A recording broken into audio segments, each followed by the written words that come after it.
Raríssimas, raríssimos e raríssimas, bom dia. René de Paula Júnior falando aqui no Radinho de Pilha, 5 de fevereiro de 2024, ao som de novos pássaros.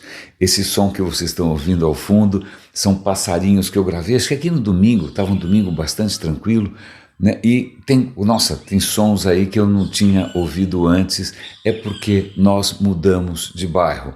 Nós mudamos de bairro entre outras coisas, por uma questão que eu acho que vem afligindo talvez muitos paulistanos, e dependendo de onde você vive também em outras cidades, que é um processo de degradação da vida urbana, por assim dizer. Você tem, talvez por pressão dos investidores, ou seja, o que for, um processo que a gente poderia chamar de gentrificação. De repente, negócios tradicionais, a padaria da esquina, a pet shop, de repente tudo isso é vendido, é demolido, é substituído por algum arranha-céu gigantesco e de uma hora para outra o bairro, que tinha o seu charme, né, começa a perder aquela característica um pouco mais caseira, um pouquinho mais humana, uma escala um pouco mais civil e começa a virar alguma coisa parecida com Las Vegas ou Miami, né? Começa a ficar reluzente, um trânsito absolutamente insuportável. Isso nos expulsou de um bairro que a gente morou por mais de 15 anos, fomos muito felizes, somos muito gratos, mas agora estamos numa região de São Paulo um pouquinho mais consolidada, um pouquinho menos sujeita, esperamos nós, né, a esse tipo de pressão imobiliária e também especulativa, etc., né, para a gente ter aqui uma velhice tranquila. Aliás, nós escolhemos não só o apartamento já pensando, né, no avanço da entropia biológica, mas também as ruas são mais planas, são mais tranquilas, o comércio é mais próximo, então a gente já está meio se preparando aí para essa nova fase, levando em conta também que os nossos pais também estão requerendo atenções e cuidados um pouco especiais. Mas como que a gente começa a semana de hoje, talvez aqui solidarizando, né, com uma coisa bastante dolorosa? O Chile está passando por uma tragédia inusitada. Se você falasse para mim, olha, vai acontecer uma tragédia no Chile daqui a pouco, você fala, bom, mais um terremoto, meu Deus do céu, os caras estão em cima de uma falha geológica. Não, dessa vez são incêndios florestais, e o Chile é um país, é uma tripinha, né, um país estreitinho, fininho, né, uma boa parte do Chile ali já é inóspito, né, mas assim, eu não podia imaginar que o Chile pudesse estar sujeito a esse tipo de catástrofe, mais de 100 mortos, lá vamos nós de novo falar de mudança climática. Talvez eu pudesse também falar sobre o avanço exponencial do sarampo, simplesmente porque as pessoas na Europa e nos Estados Unidos e aqui também estão cada vez mais refratárias, elas estão vacinadas contra a vacina, vacinadas contra a ciência, e sarampo tem uma dinâmica cruel, ela se multiplica de uma maneira muito virulenta, né? E aí basta você relaxar um pouquinho a imunização para que o sarampo volte a ser. Eu podia falar tantas coisas, epidemia de dengue, eu não sei, mas acho que tem outros assuntos um pouquinho mais animadores para a gente começar a semana. Eu acho que um deles vamos lá, isso é interessante, né? Como é que eu normalmente inicio a nossa conversa? Eu inicio a nossa conversa, né, cumprimentando raríssimas, não só porque todos são caríssimos, me são muito caros, mas também reconhecendo que somos poucos, né? Nós somos aqui uma coisa de nicho, ninguém está aqui atrás de audiência massiva, a gente está aqui num trabalho quase quixotesco, então é assim que eu cumprimento. Mas caso você conheça pessoas que ainda têm uma fixação, ou ainda têm aí uma dependência biológica, química, do Facebook, você poderia chamá-los de dumb fucks. Por que eu estou chamando de dumb fucks? Porque foi assim que, aliás, é um artigo extremamente interessante na revista The Atlantic, eu tenho aqui, quer ver? É um diálogo logo no começo do Facebook, faz 20 anos agora, né? O Zuckerberg está registrado, né? O Zuckerberg estava trocando mensagens com um amigo, né? Ele começa assim, olha, se você quiser qualquer informação sobre alguém em Harvard, é só pedir. Eu tenho mais de 4.000 e-mails fotos, endereços e números de seguro social. Aí o amigo fala, peraí, como assim? Como é que você conseguiu isso? Aí o Zuckerberg responde, as pessoas me mandaram, eu não sei por quê. Eles, entre aspas, confiam em mim. E a frase final é dumb fucks. Fuck é uma palavra grosseira, mas a gente poderia chamar em português de dumb fucks de cretinos, imbecis, idiotas. Então veja, alguém que está no centro de um império do qual dependem 3 bilhões de pessoas, 3 bilhões de pessoas, ele começa esse império com esse tipo de mentalidade. Você quer essas informações pessoais aqui? Vem buscar, está aqui, eu te dou. Como que eu tenho essas informações? Porque os imbecis confiaram em mim. Pois bem, são esses empreendedores de sucesso que volta e meia são enaltecidos no LinkedIn. Aliás, eu comecei meu dia hoje justamente colocando a minha opinião não muito popular a respeito do avanço desse tipo de ditadura digital, né, num top voice, no post de um top voice do LinkedIn, porque top voice só pode falar coisa positiva, né? Na tabela periódica, né, do LinkedIn só existem elementos prótons, é tudo positivo, não tem nada negativo.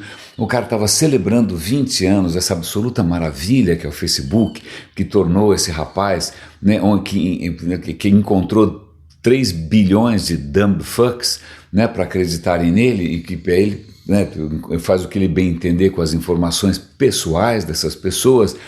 Eu fiz esse comentário agora logo de manhã, e movido, obviamente, por um artigo que eu estou compartilhando com vocês aqui. Como sempre, tudo que eu comento, ou que eu me lembro aqui, que eu tenho algum lampejo de memória, eu dou os links na descrição do episódio. O episódio você pode acompanhar no Spotify, Google Podcasts, Apple Podcasts, tanto faz.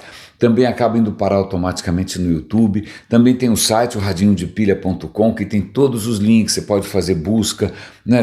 Tem um canal no Telegram, tem um canal no WhatsApp, tanto faz. A gente vai dar o link sobre e esse artigo se chama Tecno-autoritarismo, e tem ali uma ilustração que é um perfil do Zuckerberg como se fosse um imperador romano, né, com uma coroa feita de cursores de mouse. Pois bem, então vocês já conhecem aqui a minha postura, ou pelo menos o meu sentimento bastante visceral com relação aos rumos que o digital tomou. Vale a pena compartilhar com vocês, confessar que eu sempre fui um entusiasta da internet desde o começo, lá desde 96, quando eu comecei a trabalhar com isso. Achei que a gente fosse empoderar a humanidade, fosse democratizar, fosse aumentar a transparência, fosse dificultar a mentira, as imposturas. Eu era muito ingênuo, acho que muita gente era ingênua também. E para mim o divisor de águas, quando realmente caiu a ficha que a gente se enganou e que a coisa estava tomando outro rumo, foi justamente o surgimento do Facebook. Não foi o surgimento do Google. Eu acho que o Google ainda era inocente com relação a tudo que o Facebook resolveu fazer e ele acabou fazendo. Então estou aqui compartilhando para vocês uma minha pequena crise ético, moral, profissional e existencial, e aí eu tenho que ficar imaginando outras maneiras, né, de me apaixonar pelo que eu faço. Eu acho que uma das coisas aqui acaba sendo o radinho, infelizmente no Brasil, mas isso é um outro capítulo. Talvez até valha a pena, eu vou comentar com vocês. Nós somos aqui algumas centenas, esse é o número da audiência do radinho, né? E eu, curiosamente, um dos canais que eu criei recentemente, né, faz alguns anos, nem lembro mais, que tem um número bastante surpreendente de seguidores, é justamente o LinkedIn. O LinkedIn, não os followers do LinkedIn, isso nem tanto faz, mas o LinkedIn permite que você crie newsletters. E eu criei uma newsletter lá, semanal. Eu já tinha centenas de artigos no LinkedIn, eu sempre escrevi muito artigo no LinkedIn, mas eles estavam entrando num processo de irrelevância, porque, obviamente, o algoritmo só favorece, e tem os top voices e assim vai. Os meus artigos não estavam chamando a atenção de ninguém.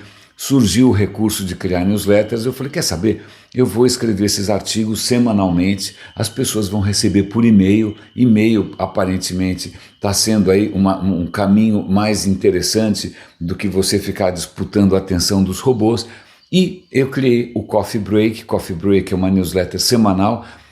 Coffee Break, na verdade, é uma pequena homenagem aqui à mãe do meu pai, que sempre falava que café é o signo da bem-querença, ou alguma coisa parecida com isso. Ela era do interior de São Paulo, de Ribeirão Preto, e o café fazia...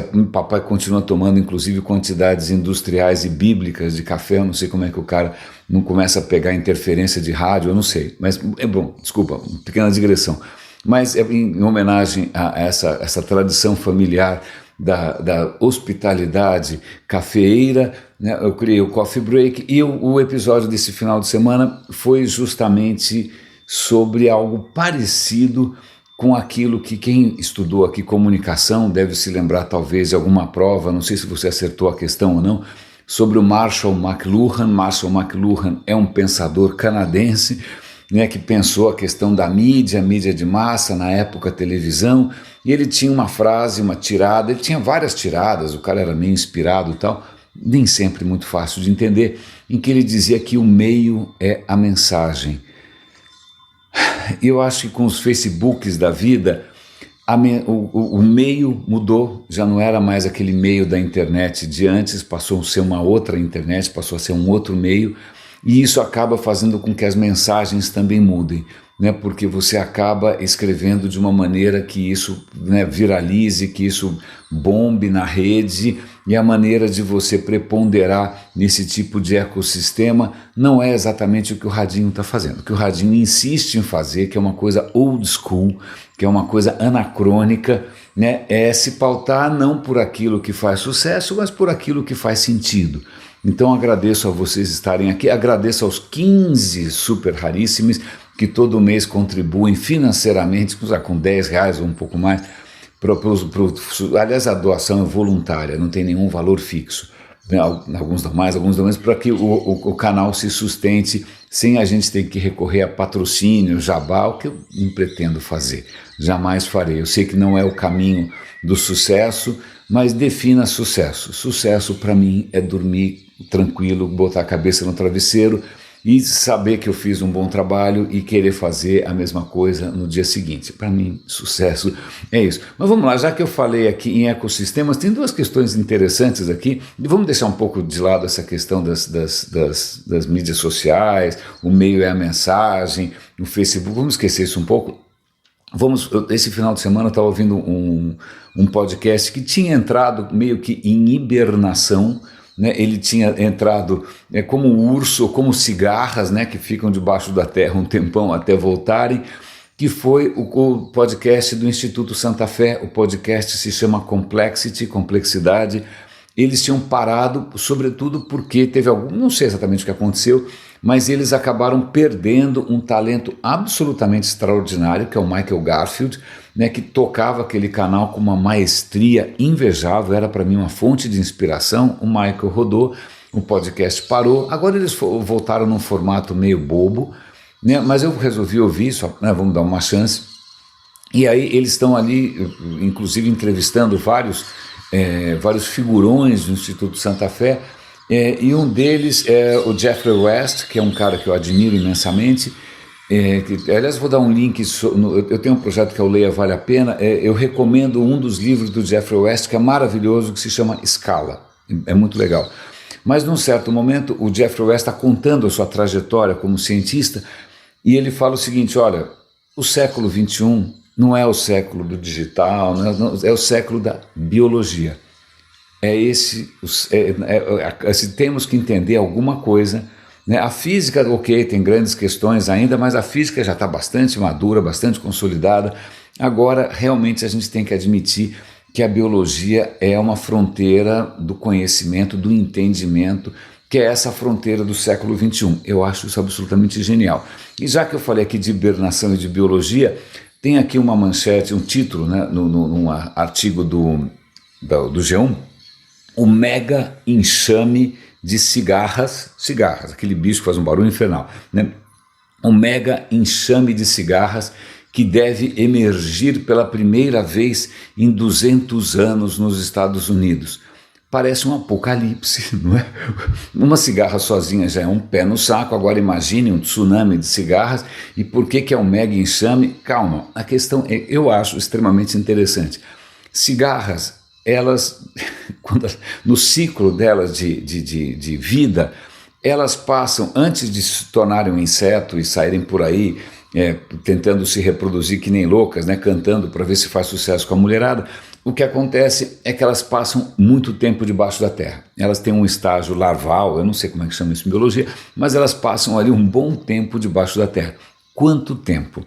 Depende, né? Você tem um grupo ali que fica 13 anos debaixo da terra. Então, quando você vê uma cigarra fazendo aquele barulho diabólico, veja bem, ela ficou 13 anos esperando para fazer isso. Então, deixa ela lá, tá bom? 13 anos é muito tempo, né? Mas tem um outro grupo que espera 17 anos, espera mais. Aí você fala, por que 13? Por que 17? Veja, tem uma coincidência aí. O que tem de comum entre 13 e 17? Nada, porque eles são números primos. 13 é um número primo, ele só é divisível. Se não dá para dividir por 2, por 3, por nada, né? Se você tivesse uma pizza com 13 pedaços, não ia ser muito, não tem muito o que fazer, não é? 13 só é divisível por 13 e por 1. 17 só é divisível por 17 e por 1. Por que de repente uma criatura, né, tão aparentemente simples quanto uma cigarra só vai emergir de 13 em 13 anos, um número primo? Para que essa dificuldade, né? Por que essa complicação? O que a gente imagina é justamente isso, é porque, como é um número primo, é um ciclo estranho, não é um ciclo das 4 estações, não é um ciclo das 4 fases da lua, não é o ciclo dos 12 meses. Cara, são 13, é um número 13, é esquisito. Então elas emergem todas de uma vez justamente para embaralhar, né? Se elas fossem emergindo de pouquinho, de repente os predadores iam ali, criavam uma dieta à base de cigarra. Todo dia eu como cigarra, tá bom? Todo santo dia eu vou comer cigarra, porque todo dia tem. Eu falei, nananina, a gente vai nascer todo mundo de uma vez, você vai ter que correr muito para tentar pegar a gente vai se reproduzir feito louca e a gente vai desaparecer por 13 anos, tá bom? Tá bom. Então, veja, 13 anos elas escolheram naturalmente um número primo, um outro grupo escolheu um número primo 17. Mas acontece o seguinte, se você tem um grupo a cada 13 anos e um grupo a cada 17 anos, vai ter um momento em que os dois grupos emergem juntos. Simples assim. Se você se lembra, né, do ginásio, eu acho, do primário, você deve lembrar que além de ter o máximo denominador comum, você tem um mínimo múltiplo. Um mínimo múltiplo de 13 e 17, é só fazer a conta, alguém fez aí, dá 221. A cada 221 anos, esses dois grupos emergem ao mesmo tempo. E aí é um inferno, é por isso que eu ando com protetor auricular na bolsa. Não é só por isso, porque felizmente eu não convivo tanto com essa criatura tão espalhafatosa. Mas veja que interessante, né? Agora, o que parecia ser uma manchete apocalíptica, ou de repente você fala, são as mudanças climáticas. Não é mudança climática, não. É só a matemática que é um pouco estranha. Já que a gente está falando aqui de biologia, tem um outro artigo aqui, esse do Estadão, eles também resolveram fazer um título chamativo, né, que eu achei interessante, que é Como formigas derrotaram leões na savana africana. Parece alguma fábula de La Fontaine, né? Como é que um leão, a criatura mais poderosa, né, o grande predador, né, como é que ele vai, de alguma maneira, ser afetado por formigas? A questão é muito interessante e a gente volta para o tema da complexidade. A gente volta para o tema do Geoffrey West. Ok, até algum tempo atrás, o que acontecia é o seguinte, você tem a savana e você tem mamíferos vindo de lá para cá. Zebras, por exemplo. Zebras de lá para cá. Aliás, as zebras, né, desenvolveram aquelas listras engraçadas justamente para que as moscas não enchessem muito o saco. As moscas ficam meio baratinadas ali, não conseguem saber onde pousar, então, bom, já entendemos por que a zebra é listrada, é para baratinar a visão das moscas, ok? Ok. Mas estão as zebras felizes e contentes, exceto pelo fato que existem leões. Certo? Existem leões muito interessados nas zebras, não estão nem aí se ela é listrada, tanto faz, né? Mas o que acontece é que a savana é a savana, um negócio plano, né, a perder de vista, Então, se você é uma zebra, é só você ficar de olho para ver se vem vindo algum leão aí, se dá no pinote. Mas acontece que a savana tem vegetação, por exemplo, acácias, que são árvores frondosas, magníficas, certo? O que acontece é que os leões não são bobos nem nada, eles se escondem embaixo das acácias, porque aí a zebra não vê. Quando ela vê, já é tarde demais. E também, debaixo da acácia, não faz tanto sol. O leão é cabeludo pra caramba, ele fica ali na sombra, não é besta nem nada. Então você tem as acácias que protegem os leões, certo? Certo. Mas tem uma questão interessante, que as acácias, elas só abundam na savana porque ela tem defensores. Os defensores são um tipo de formiga especialmente incômoda, que ela criou uma relação de mutualismo com a acácia. De que maneira? Ela se alimenta da acácia de uma maneira que não é o fim do mundo para a acácia tolera sem problema, mas para a acácia isso é vantajoso porque caso chegue um elefante, e o apetite de um elefante é um pouquinho mais preocupante do que a da formiga, caso chegue um elefante e queira comer as folhas da acácia, o que acontece? Ele vai se deparar com um exército de formigas minúsculas que vão entrar dentro da tromba e picar o cara por dentro. Pronto, acabei de criar. Você deve estar se coçando, pulando na cadeira, né? Imaginando formigas entrando pelo seu nariz e pela sua boca, como naquele personagem da Saramandaia, que vocês não devem lembrar, mas não faz mal. Pois bem, então as formiguinhas que estão ali comendo tranquilas na acácia, elas protegem a acácia dos elefantes, que é uma coisa bastante singular, né? Um elefante acaba tendo que recuar diante de uma criatura infinitesimal, certo? Certo. Estava tudo muito bem, então as formigas protegem as acácias protegem os leões comem as zebras, tudo bem. E os elefantes, coitados, têm que ficar andando e procurando comida melhor.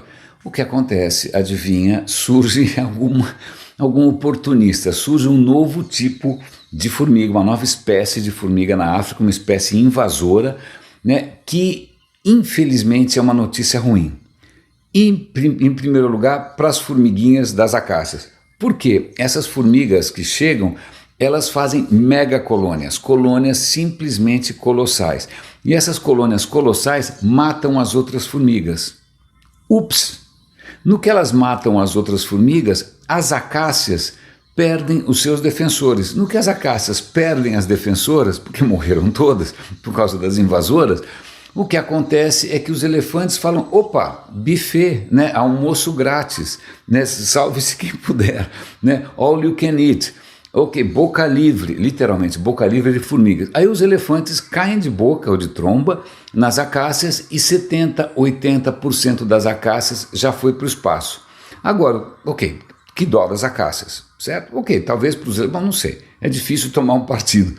Mas o que acontece é que sem as acácias, os leões não têm onde se esconder. Como os leões não têm onde se esconder, quem está celebrando essa confusão toda são as zebras, porque as zebras agora não precisam se preocupar, porque os leões agora são visíveis à distância, elas têm mais chance de se proteger. Por que eu estou contando essa história toda? Porque isso ilustra por que o Jeffrey West está dizendo que se a gente quiser se fascinar com alguma coisa, né, se a gente quiser se maravilhar com alguma coisa, é com a biologia. É com a natureza, é com a complexidade, com a interdependência dessas coisas todas. E não adianta olhar e falar, obrigado, criador, arquiteto da natureza que criou. A gente sabe que, desculpa, não precisou de criador nenhum, né? Se você está comendo um frango, nenhum Deus criou o frango, porque o frango era um dinossauro, né? Todos nós temos, a gente já entendeu como é que a vida se diversifica, a gente já entendeu, a gente só não entendeu muito bem como é que a vida lá atrás, né, antes de qualquer coisa, como é que a gente descobriu esse truquezinho de perpetuar a informação e de gerar diversidade, né, e pegar carona com a evolução. Esse primeirinho momento lá atrás ainda a ciência está se debruçando, mas dali para frente tudo que acontece é absolutamente, eu acho muito mais fascinante, muito mais interessante do que cair de joelhos e imaginar que aquilo veio pronto em uma semana, né? Ou menos de uma semana, porque afinal, fim de semana, eu acho que tinha alguma razão trabalhista, sei lá, podia dar algum processo e tal, então o cara descansou. Mas então vejam, biologia. Para mim, pelo menos, que não tive essa formação, que sou um tardio admirador desse campo, é uma fonte de perpétua maravilhamento para mim. E infelizmente acabou esse final de semana. Estávamos aqui nos deparando com essa. Eu estou cercado de caixas ainda. Aliás, desculpem as condições acústicas. Deve estar com uma certa. Como é que chama isso? Uma certa reverberação esse ambiente. Eu não encontrei ainda um lugar na casa que tenha uma acústica um pouco melhor. Eu espero ter conseguido melhorar isso usando a solução da Adobe. A Adobe tem uma solução para podcasts bastante interessante.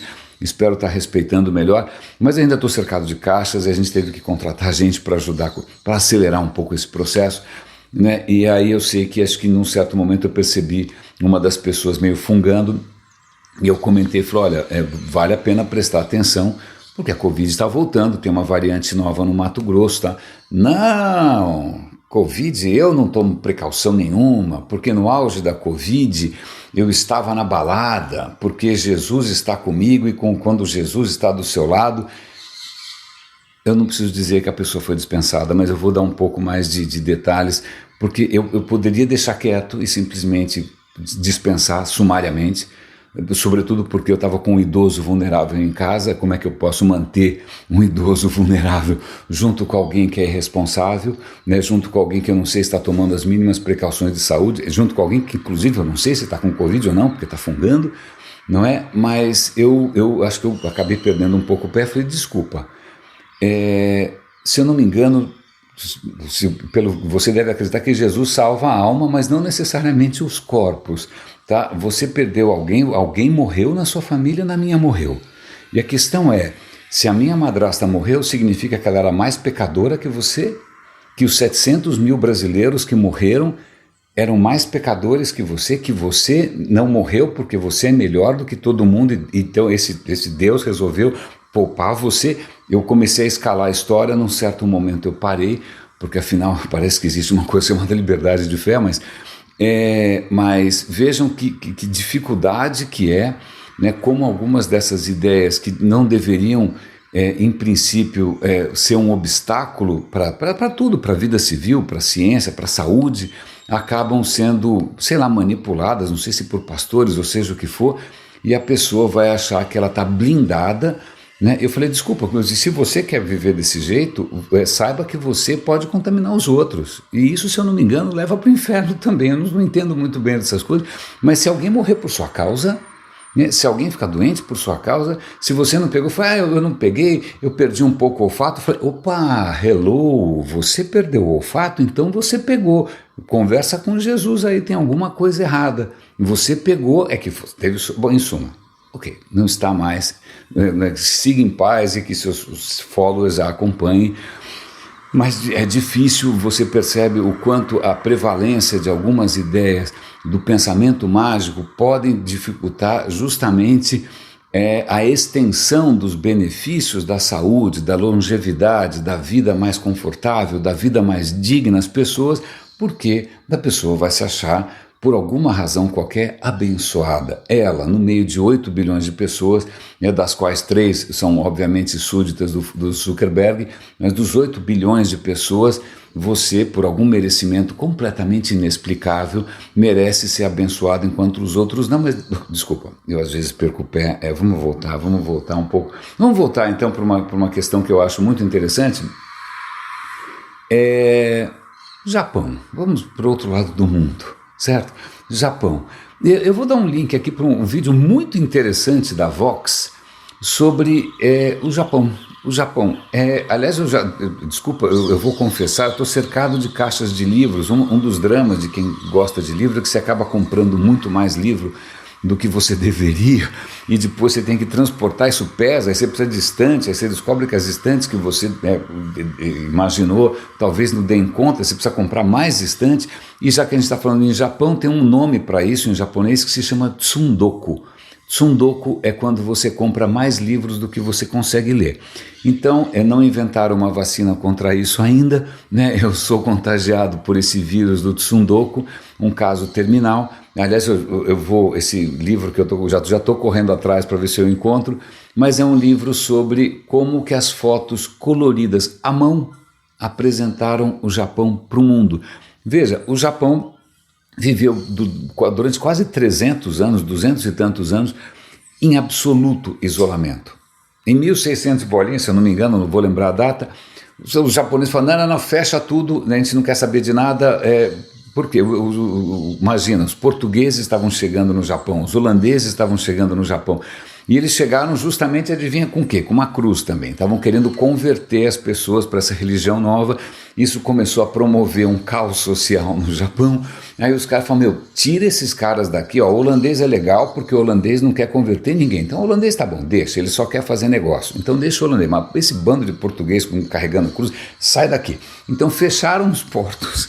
Então durante 200, quase 300 anos, o Japão foi literalmente uma ilha. Não, ok, um arquipélago, eu sei, uma metáfora. Né? Então ele ficou ilhado, só os holandeses trocavam figurinha ali. A gente já comentou aqui que inclusive uma das gravuras japonesas mais conhecidas, que é aquela grande onda do Hokusai, né? Aquela grande onda do Hokusai tem várias leituras aí. Em primeiro lugar, aquela onda assustadora talvez sejam os estrangeiros chegando, né? E também o próprio fato dela ser aquele azul maravilhoso, aquele azul é um azul que os holandeses trouxeram. Os holandeses trouxeram novos pigmentos que o Japão não tinha. Então veja, ele para representar talvez essa insegurança diante de uma novidade avassaladora, que era o contato com o Ocidente, ele usa algo que o Ocidente propiciou, que era o grande azul. Ok, vamos voltar. Japão, 1854, os americanos falam, vamos parar com essa história, a gente quer chegar, abre os portos aí, vamos comerciar, vamos negociar, e o Japão se abre pela primeira vez para o Ocidente, e você tem aí um caso de amor. O Ocidente descobre a arte japonesa, que ele absolutamente desconhecia.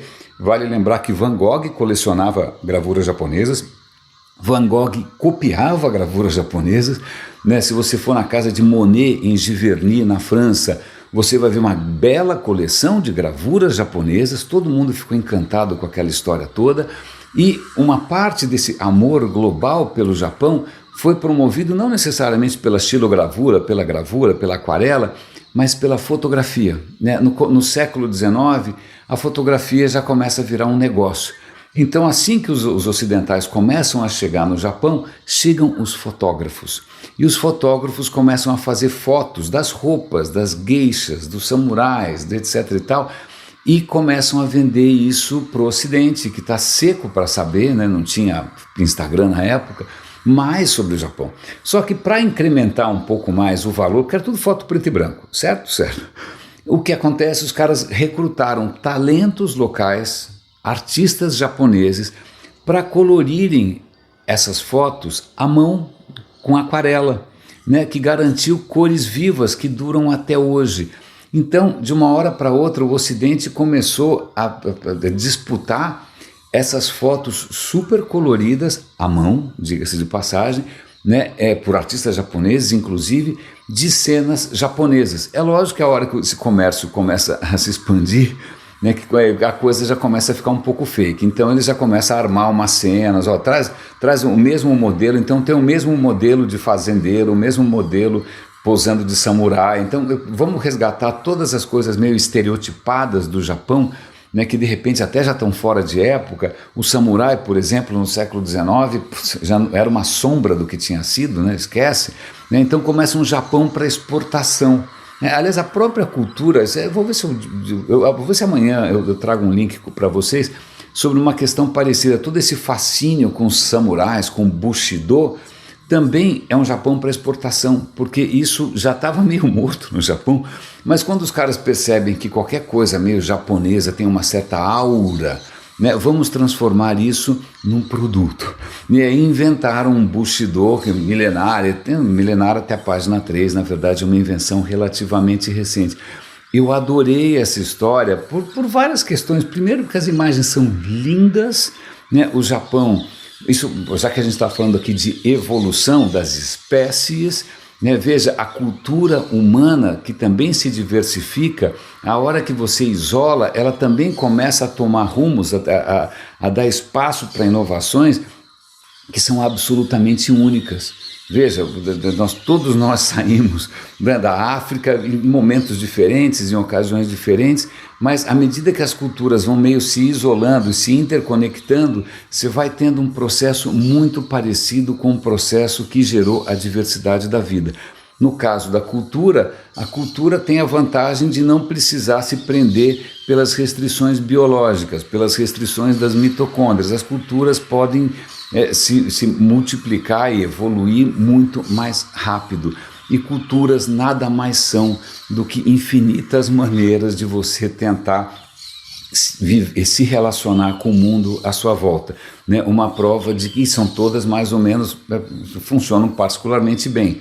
Você não vê um japonês acordando de manhã no século XVI falando, nossa, que falta que me faz, sei lá, o monoteísmo. Nossa senhora, estou sentindo uma falta gigantesca de alguma história que explique alguém que mordeu uma maçã. Não, o cara estava feliz, estava bastante bem, né? Bastante bem. A hora que os portugueses foram lá encher um pouco o saco, né, os caras botaram para correr. Eu acho que realmente foi uma decisão bastante boa.